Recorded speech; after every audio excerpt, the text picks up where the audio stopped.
Well, this is something I've looked forward to for a long time. Jim Keable, how are you? Very fine, thank you. James Keable, Esquire. Have been for 47 years. Is that possible? Yep, 68 Court Street in Plattsburgh. yep. Connected with so many things that we all know about. I thought it was about time to sit down and unravel some of that yarn. I appreciate that very much, and I'll expect a check for $1 million. What's the old saying? Never mind. Anyway, we're doing this early in March 2009. In Jim's office, I walked in. I'm in awe of old buildings. The first thing I did, I sat down, Jim, what is the building? Right off the top of your head. Yep, was built in 1855. Wow. You've maintained a lot of the old structure. It was dedicated as a historic site, so under the rules, you can't change anything in the front of the building on the facade. Oh, no It kidding. has to remain the same. So what, was it built as a private home?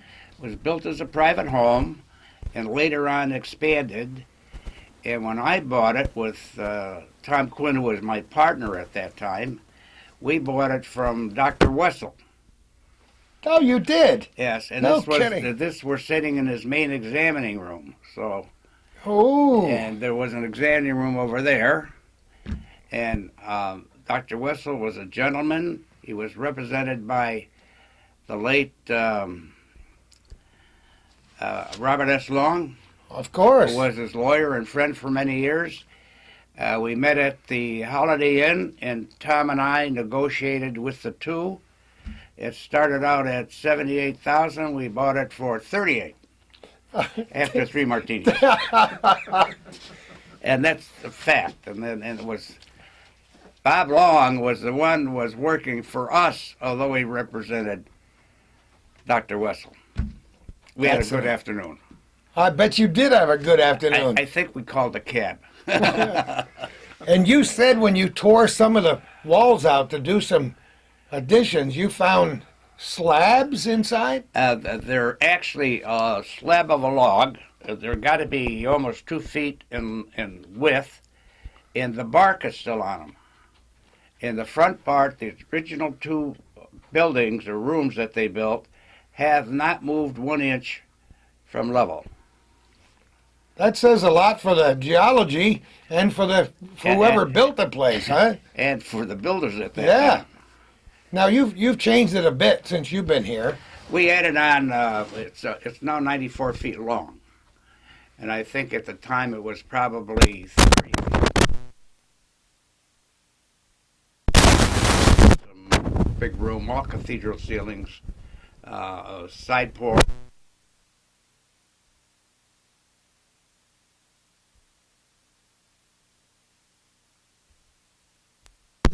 This is it? Oh, I was over Jerry Donnelly's at one time. Oh my goodness, I what? took the top floor. We Downtown. moved in here in '69. I was there for 7 years over Jerry Donnelly's. And for a while, Ron Stafford rented for me. When he left Clyde Lewis to run for the Senate, Clyde wanted to disengage him because of politics. And Ron rented an office on the 2nd floor over Jerry Donnelly's old store.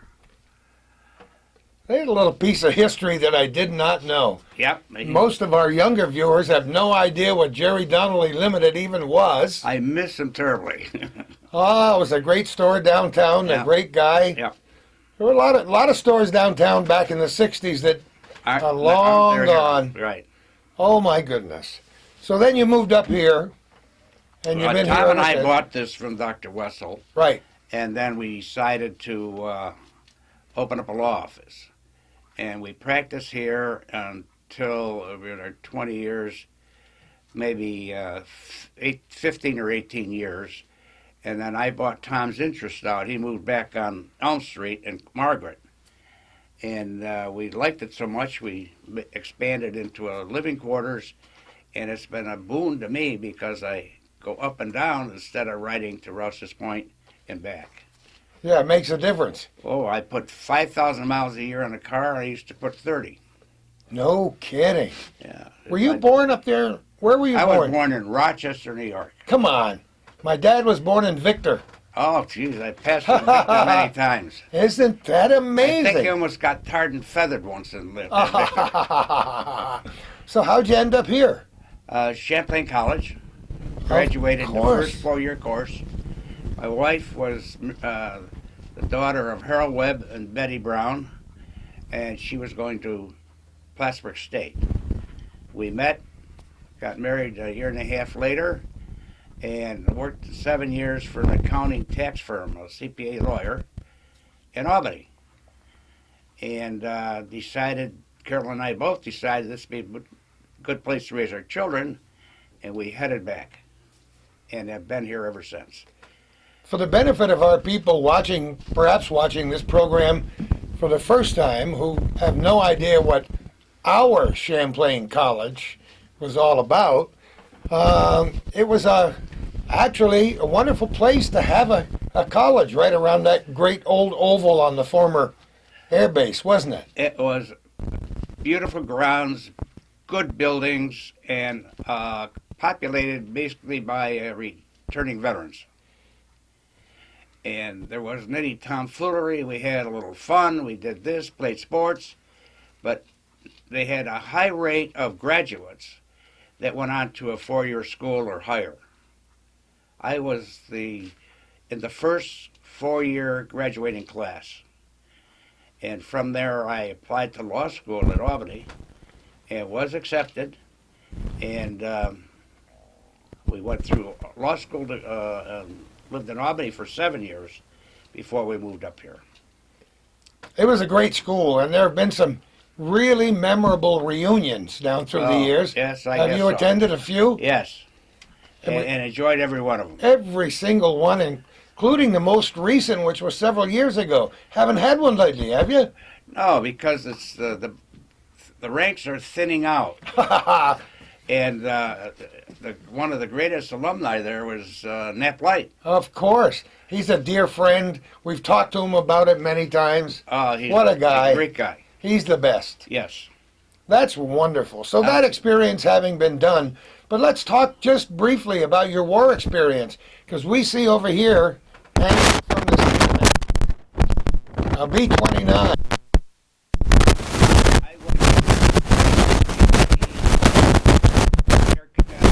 I had a problem with the physics. So, 3 months later, I was drafted. I was put into the Army, and I served at Fort Dix. And for some reason, they called me in, and they said that I had a reasonably high IQ, and they put me back in the Air Force. And when I got in the Air Force, they put me into the Gunnery Program. Well, that was back in '52. And the people in the Air Force, the pilots and the gunners, were small. The planes weren't built for tall guys. And so the Gunnery Program was 2 years, and it started with skeet shooting, and you stand on the back of a Ford pickup truck and go around a range where the trap houses would shoot. You try to get your balance. Come on. And I'll tell you I've something. never heard that in my life. Oh, yeah. And when you've got to a certain phase, we would fly as gunners out of a B-29, a B-24, and the side windows, the guns were fixed. And they actually had an airplane called a Bell Air Cobra, made in Buffalo. Oh, yeah, sure. And that plane was a pursuit ship. And it was specially designed so that the cowling in the front and the leading wings, part of the wings, would be able to be hit by a plastic bullet. It would register, and if I was Blue Boy 1, the pilot would say Blue Boy 1 scored 5 hits. It was like a big flying pinball machine. Isn't that? And it really was good for your gunnery experience. When you finished that, we went to 17s, to do the same thing, but they also flew over the Keys in Florida, and they had planes on the side, in the water, out of the water, old planes. And you'd go down and fly a course and actually shoot at them and see how many hits you could get, just to get used to the gun work.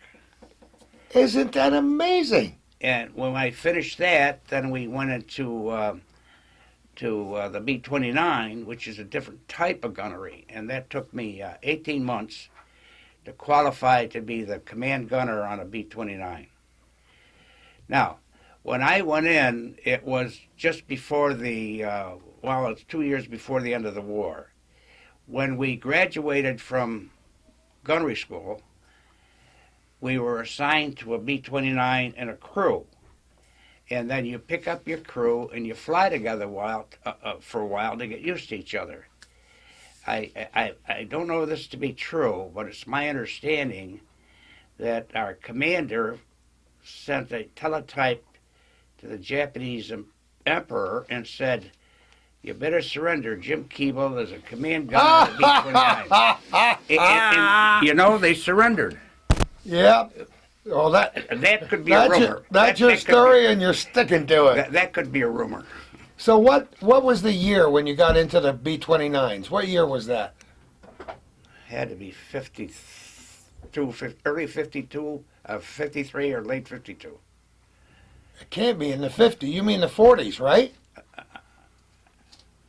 Yeah, 40s. I'm sorry. Went to Yeah. college 52. Yeah. In the 40s. So it had to be 42. Yeah.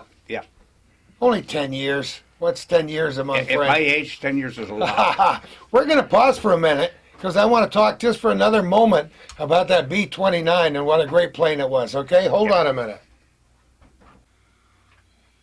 Everything's working good. This B-29, now I know you never did any overseas duty with the 29, right? That's correct. But you were telling me, being in charge of the gunnery there, that there was a rudimentary computer on board to fire all those guns. Nobody actually touched the guns. That's right. Each gunner's position, had a computer. Unbelievable. I ran the master computer, so that if the computer on the navigator's gun didn't have the plane in range, then I could pick it up on my computer, because my computer was 360 degrees in azimuth.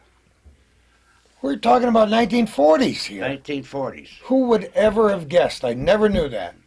There was one other thing that the airplane had that nobody knew, is that originally when they went into combat against the Japanese, they had 40-50s in the tail. Yeah. And the Japanese would sit out of the range of the 50s and fire a 50-millimeter cannon at them. It would knock a lot of the planes off. The government decided to put a 75-millimeter cannon in the back of the B-29 and knocked a lot of the Japanese planes down that never knew it hit them. It was an unbelievable time in our nation's history. Yep, and everybody, we had, when I graduated, when I was discharged from service, there were 20,000 graduated pilots that were sitting at the cashier's chair in the PX. They didn't have enough planes to keep them busy. No kidding. They would graduate, and 2 weeks later they were discharged. Isn't that an amazing story? It was an amazing gathering of a lot of qualified people in a short time that were fit and qualified for combat. So what year did you get out of the service? I was 44, 45. Then you came back here. Then you went to school, thank goodness, Yeah. for Champlain College. You got Yeah. your law degree where? Union University, Albany Law Oh, School. yes, sure. And while I was there, we had 5 children in Albany, and I worked some 30, 40 hours a week outside of the law school. You had to do what you had to do, didn't you? Right. Back then, it wasn't hard to put the work in, because we were used to working. That's amazing. Let's go back up to Champlain and all those things that happened up in Champlain. Talk about your background in Champlain, the people you knew. I moved. I opened an office in Champlain on Route 9, right in the middle of the village, I had an office next to Musso's Pharmacy, and that was 2 days a week, and I had averaged 8 appointments a day. When the throughway came through, the appointments shrunk to 2 or 3 a day, and then I moved my office to Rouse's Point. But while I was there, I got close to Mrs. Dunn, the widow of Orville Dunn, the lawyer who had been in Champlain, and his father and his grandfather before him. And they were nice people, lived on Oak Street, and there's gorgeous houses. And I developed good friendships, and to this day, I'm still in touch with some of those people. I didn't realize that they were all attorneys way back. Yes, Orville Dunn's was 4. He had his grandfather, his great-grandfather was a commissioner, his son, and his brother were all attorneys in that little village. That is truly amazing. So a lot of real Dunn history up there, huh? Yes. And one of the nicest places I've ever been is the print shop under the KFC. Did you ever go there to see McClellan? I McClellan? never didn't know him, but Calvin has. I used to go there, and he was a licorice nut. And when I wanted a break from the office, I'd go over and talk to him, and he would wear the cap, the green cap, as a printer.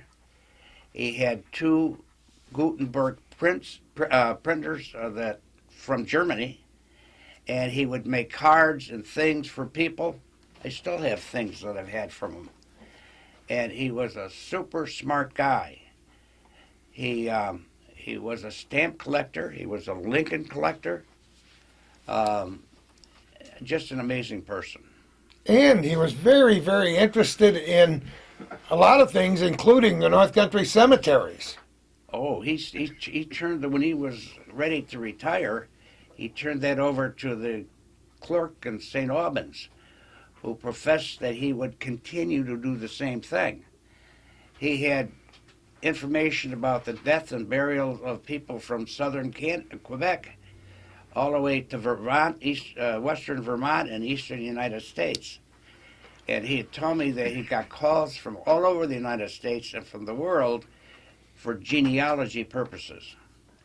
He turned down a doctorate, honorary doctorate from William and Mary and 4 or 5 universities for that information. I handled his estate. He left his papers to the Plattsburgh State University. There is a corner in the library called the North Country Corner, and he left them 220,000 plus pieces of historical paper.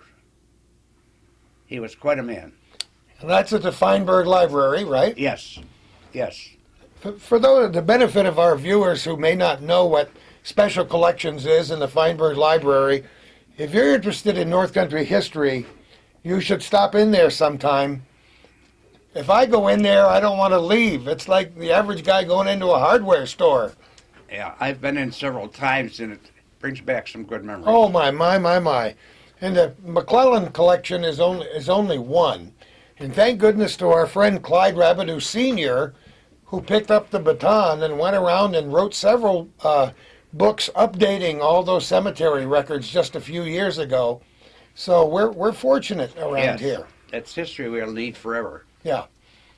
And there's a lot of good people who are interested in genealogy who have helped us out a great deal in the North Country for people who want to do a little work on checking their ancestry, you know? Calvin says we got to mention J&J Realty. What's that? J&J Realty was started by Jim Keable and a funny-looking guy by the name of John Zerlo. Oh, boy, here we go.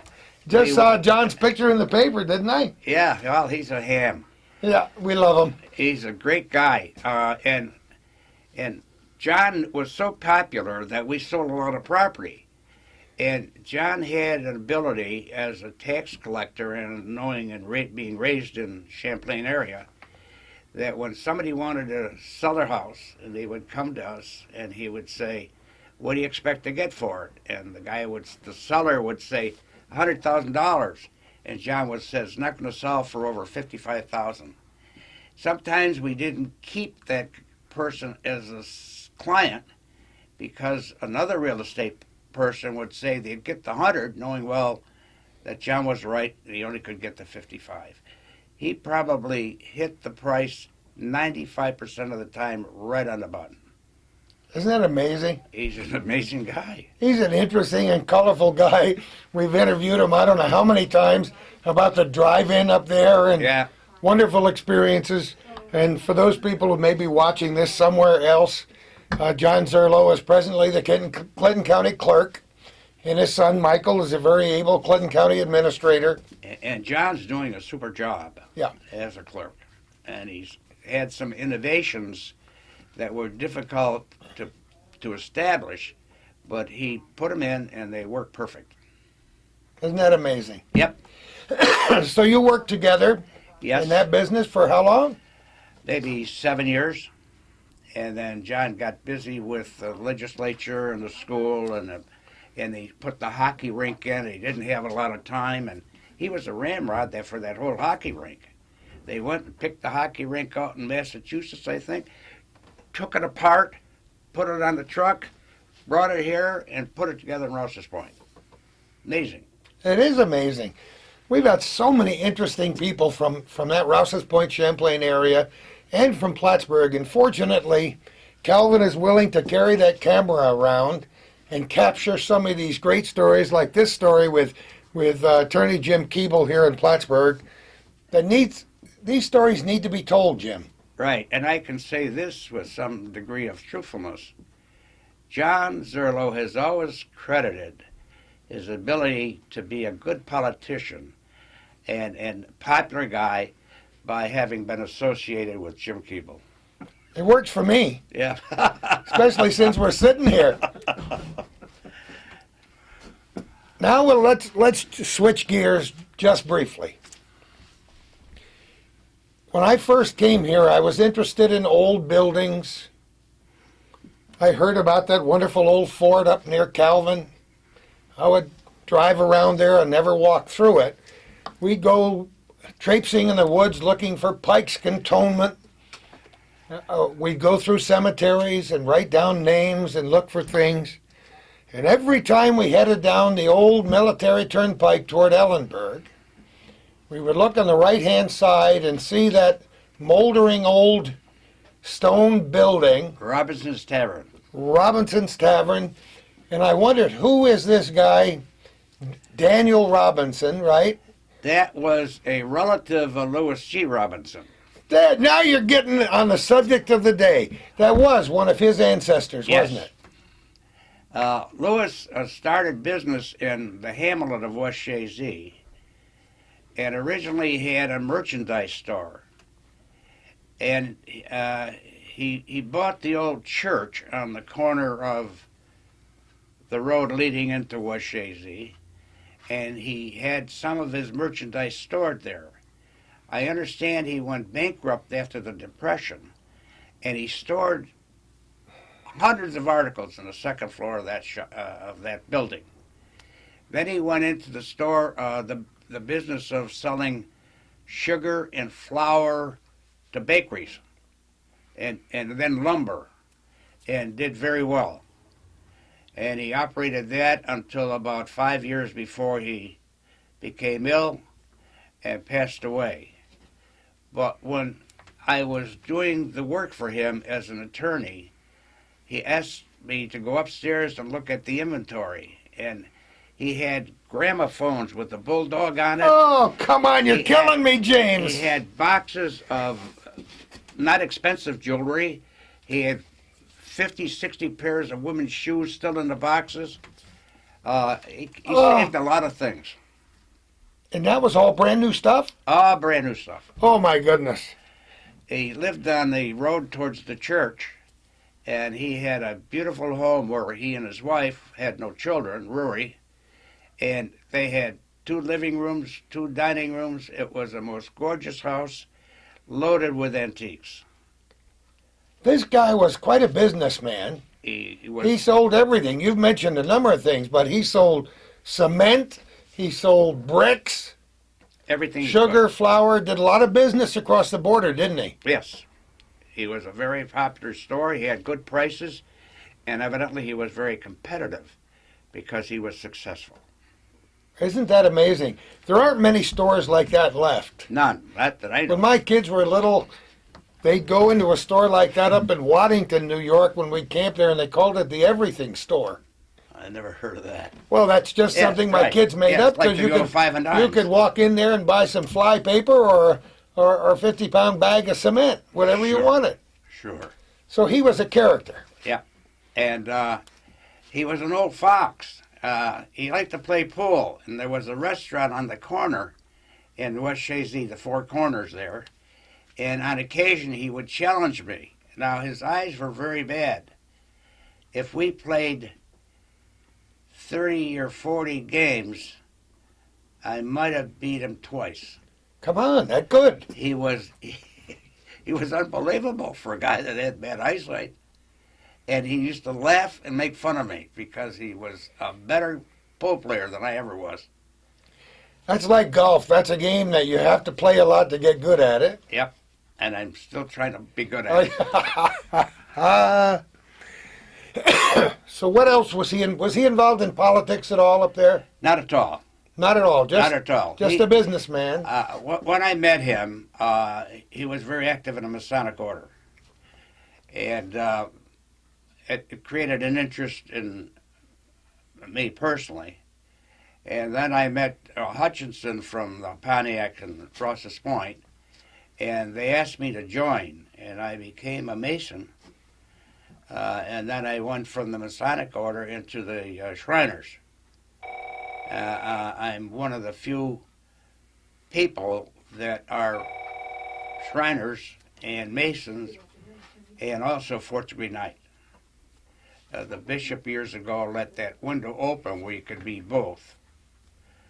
A Catholic could be a Mason, but a Mason can't be a Catholic. So there were some of them within the order that thought that maybe they should not have let Catholics in. But it turned out that the Masonic Order is the most charitable order I have ever participated in. It does well for everybody, especially with the hospitals that they have. Oh yeah. So L.G. Robinson, his family had a long history in this area. Yes. And he was very interested in the people in West Chazy, the Dodge Library, the fire department. He built a building. Oh, with fire his own department. Anytime they needed anything, they went to. He paid for build the whole Oh, building sure. with supplies. And in fact, that building is named after him. As well, it should be. Yeah. And he was interested when he created his will. He wanted to make sure that the people in West Chazy or the Beekmantown School District would have some funds available to help support them in education. In one clause of his original will, he had a $50,000 set aside for a building to be created for technical purposes, school purposes, in the village of the hamlet of West Chazy. It turned out to be not feasible. So that's a separate paragraph in the will, the income of which on that $50,000 is dedicated to be paid to students in the Beekmantown School District who qualify for additional financial aid.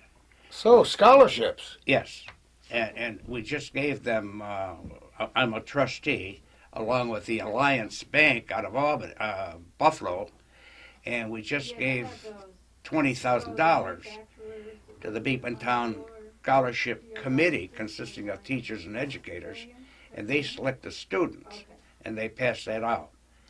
We also gave $10,000 to the Clinton College Foundation, Inc., and $10,000 to the Plattsburgh State Foundation, Inc., for educational scholarship purposes. Well, that would please him a great deal, wouldn't it? They even invited me for breakfast. Well, that's even better. Yeah, I'm very pleased with that.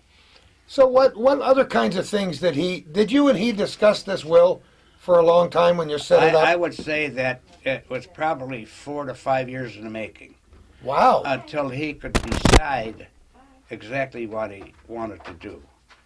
Then we met one of the bank officers from Marine Midland, came up along with Phil Fitzpatrick to meet him, and then they finally fine-tuned under their advice as to what he should do with his money, and that's how it developed.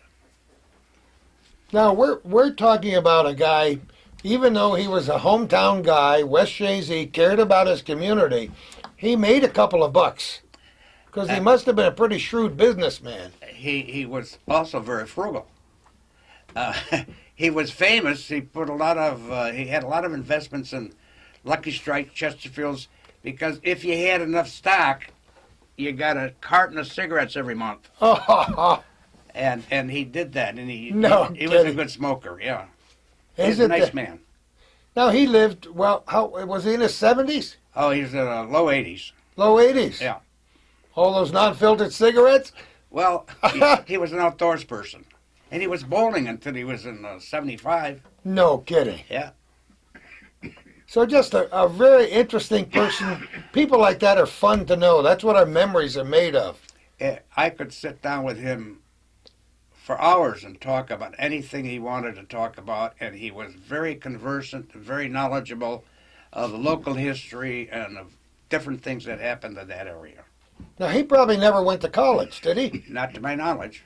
Isn't that amazing? Yeah, he's a self-trained, hard-working guy. School of hard knocks. Yeah, But that's what a lot of these little communities are built on. People like him who decided to stay in their hometown and do whatever they could to make things click. at the time that he created his will, it was designed so he didn't have to pay Uncle Sam a nickel. If he hadn't done what he did for charitable purposes, his tax then might have been $80,000-$90,000. Every nickel went to charitable organizations. And thanks to people like you helping him out, this lives on and on in perpetuity. And I'm sure he's very pleased with that. Got to be true. Yeah. Well, that's an interesting family history. I know there's some genealogy that's been done. I talked at a couple of different times with a former Clinton County historian, Addie Shields, about the history.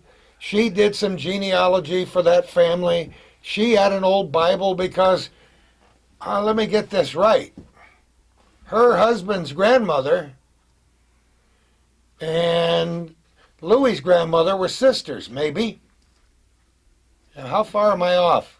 I don't know that. Somewhere there's a connection with Addie's late husband I do and the know Robinsons. that Rory Robinson, Lewis's wife, was an Aldrich and came from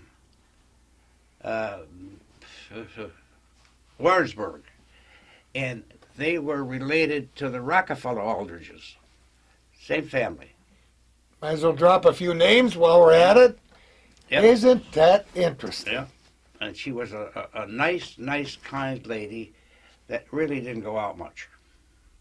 She wasn't ill or anything, but was very confined, was pleased to stay in her own home.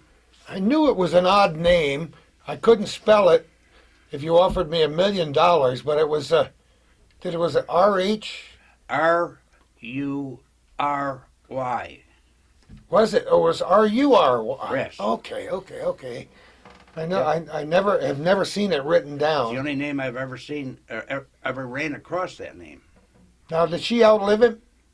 She outlived him by 6 months. So No, I was lucky. come on. I got the double estate. Isn't that often the way it works, though?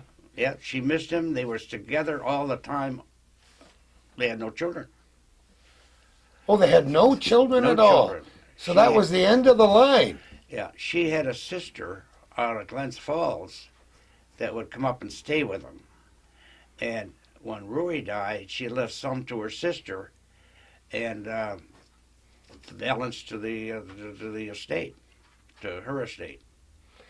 I think it's great that we tell this story Because now, as we're sitting here doing this in early March 2009, it dawns on me that there aren't very many people from that greater West Chazy area whose families have been around here for a while who didn't do business or some kind of commerce at one time or another with L.G. Robinson. They had to. It was a big hardware store of the area. Sure. Really. It was the everything store. Yep, that's a good name for it. And he was a nice guy to talk to and a good guy to deal with. And the buildings that he used were historic buildings. That church, for example. And he built a single garages around there where he stored his lumber. And that bottom of that church was turned into the office to run the total enterprise. Potbelly stove, the old nice things. Oh, isn't that great, huh? Yeah. Probably had a chessboard there somewhere, maybe, next to the... I can't imagine. I would have given anything to go up in that attic with you and see those old gramophones. Yeah. And there were so many things. Clothing. Just He a was- museum, a veritable museum. Yep. I really can't recall what happened when part of the estate. I think what happened is that when Robinson died, left it to Rory. Rory died. She didn't want it advertised as a sale. She didn't want. John Rigsby bought the entire inventory of everything No. and had a sale anyway. But he didn't advertise it as a sale of Robinson's property.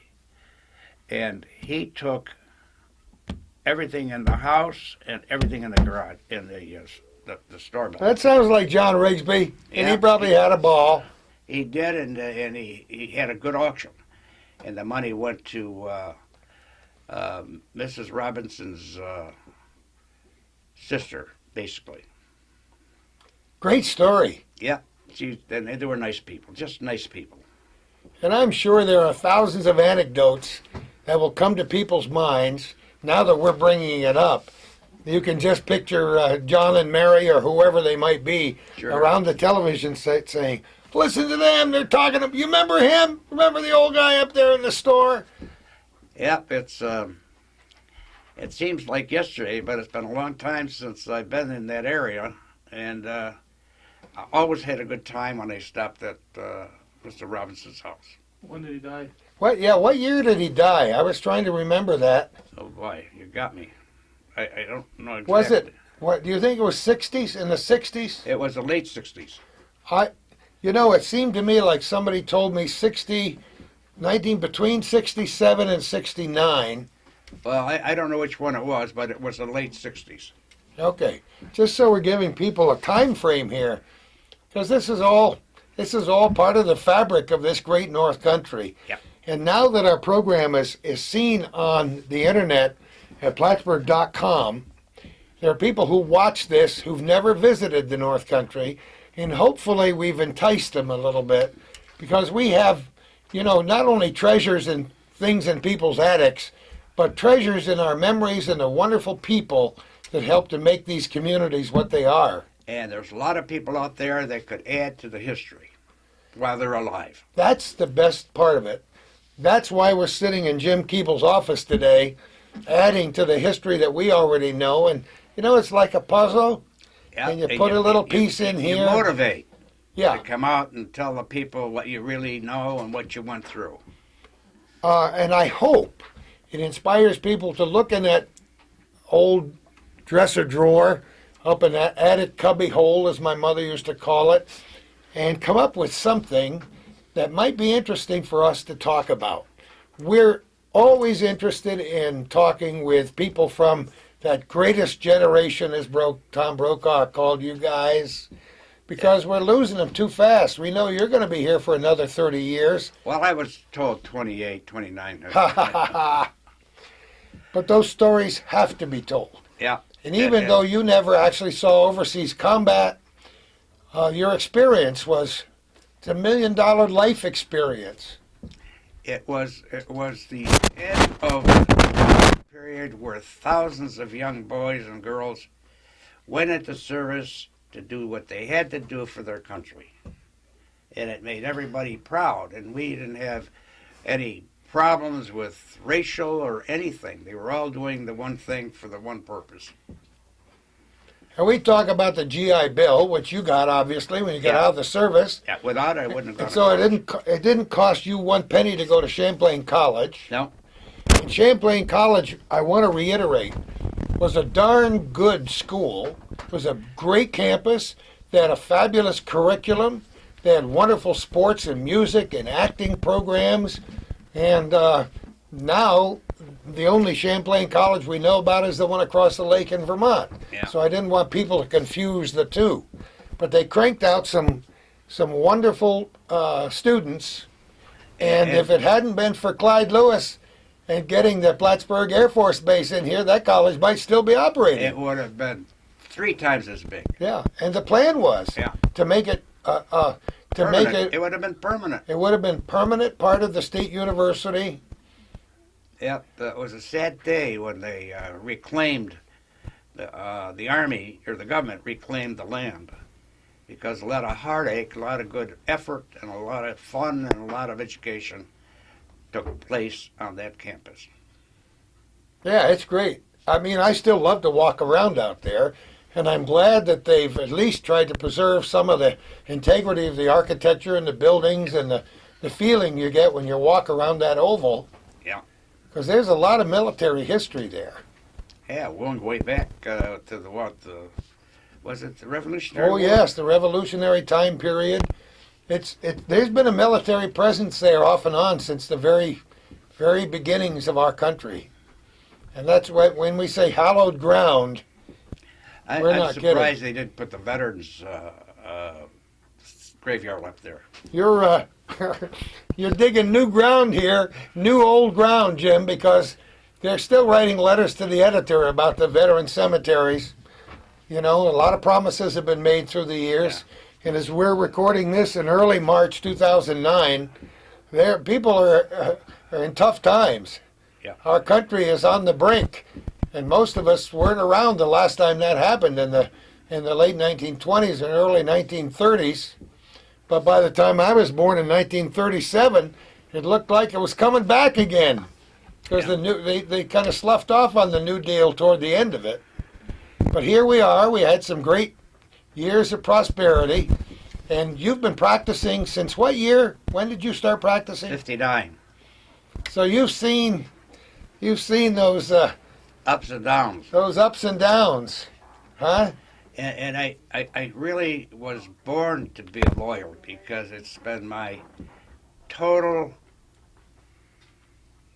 joy to be a lawyer from day one, and I still enjoy it. I know you do. When did you start every time I've ever seen you in my life, you've had the bow tie on. I go through periods when I get a call from Clyde Lewis, says put a tie on. Kenny Holcomb, put a tie on. Do you tie your own ties? Yes. I learned once, and that's a long, long time ago. Well, they said that you have to have an IQ of 110. Is that it? Yeah. Maybe my 109 and a half didn't hack it. But I still have a collection of bow ties somewhere in my house, and I haven't worn one in 40 years. I probably have 50. I have a son who's the supervising attorney for the United States Department of the Interior, and he never gets dressed up without a bow tie. I had 100 at one time, and I must have given him 50. And every time he comes home, I have to lock up my ties, because he likes to snap one off. Isn't that wonderful? That's a whole nother ball game. The history of neckwear in our country. Yeah. And I can remember my dad with the celluloid collars. Yeah.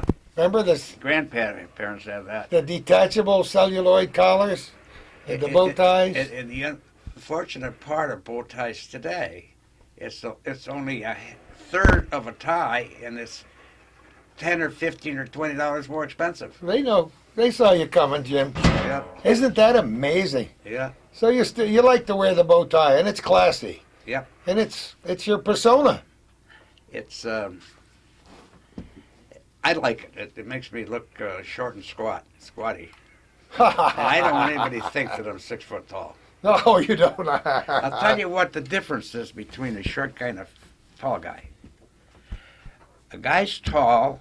He's got light brains, no brains. A short guy has got a lot of brains, and it's hard for that body to grow up.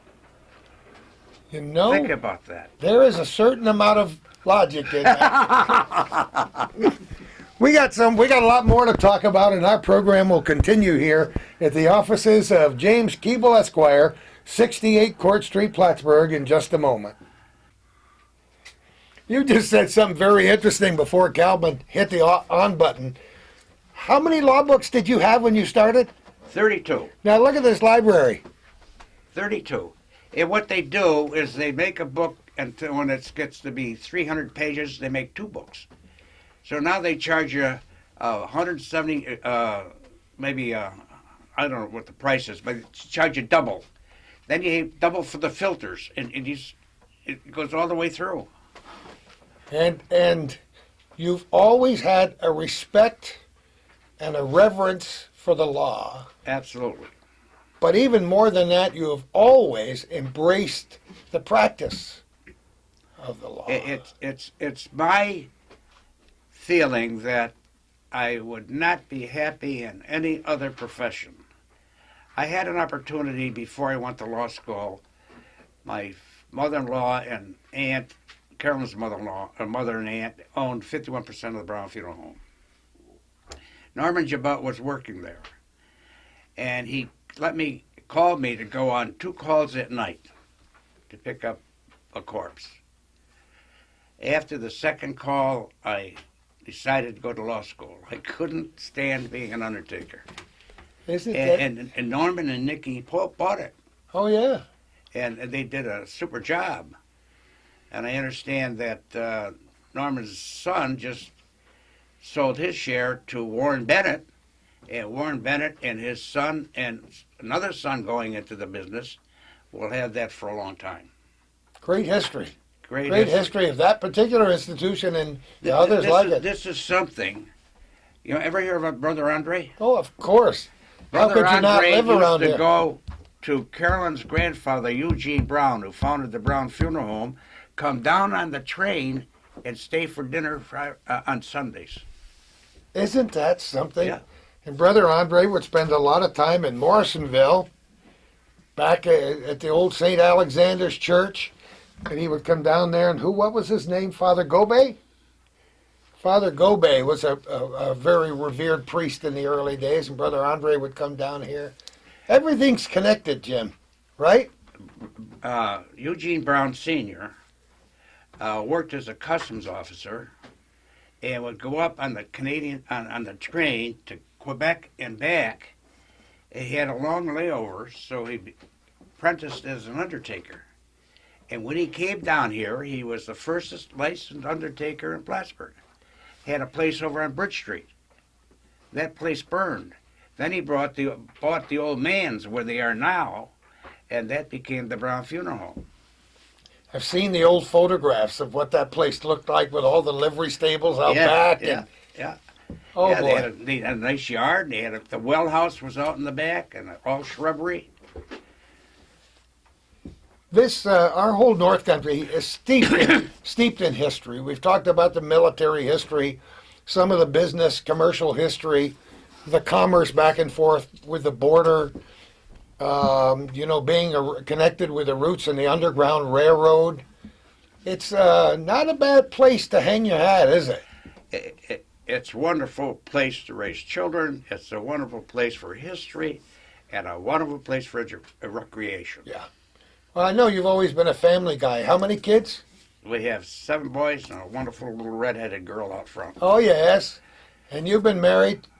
57 years in June. But who's counting? I hope I have 57 more. Well, yeah. Isn't that great? My wife has made sure that I'll never be the boss, and it's not bad. You never have an argument when you say yes, dear. Yeah, that's what Kay and I do. It's my turn to be boss today. You can do it tomorrow. Jim Keable, this is a pleasure. And I have a feeling that we've just scratched the surface, because I want all of our viewers to know that you are passionate about the life and times of the 16th President of the United States, Abraham Lincoln. Yep. You and several other people I know, like Mark Berry, are passionate about the life and times of Lincoln. And you have a lot of great things that you've read. You have a wonderful supply of memorabilia that you've come across. They're all around this room. You've made a promise today, which you have to keep, because it's, Calvin has it enshrined in that little camera of his. I will not disappoint Calvin. He's bigger than I am, and I'll do what he says. So we're going to come back. It might be good if we arrange the thing with Mark and I. Well, wouldn't that be good too? We have ways. We got a few things on Mark. We can make him come in. But I would be pleased to. That would be great, because nobody's ever forgotten Lincoln, and every now and again they come out with a new order of who the best presidents and worst presidents were in our history. But he always ranks there up high.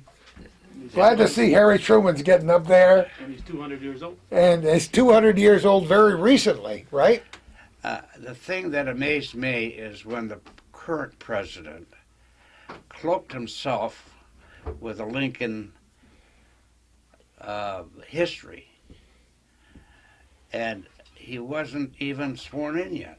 He used the Bible, and his menu for the day was the same menu that Lincoln had, and I hope he turns out to be better than Lincoln, but you don't jump in on your first day. Boy, oh boy, like I said before, we're in the middle of times that you and I never dreamed we'd ever see. When you started in the law business, who would ever guess that in 2009 you would say, what's going on here? How will we ever get out of this mess? And the amazing part of the facts is that everybody you listen to has got a different answer and a different opinion. You know why? It depends on when and where your ox was gored, right? It's really true. Yeah. But we all have a vested interest in it. Those of us retired, trying to retire, and so on. So it is an interesting time in our history. Our history has had some volatile times, and the Civil War wasn't the only volatile time in our history. But it was quite a time, wasn't it? Yeah. Well, I hope I've whetted everybody's appetite. We will be coming back to 68 Court Street or some other venue. You may have the same tie on, but maybe not. Oh, I'll wear a green one.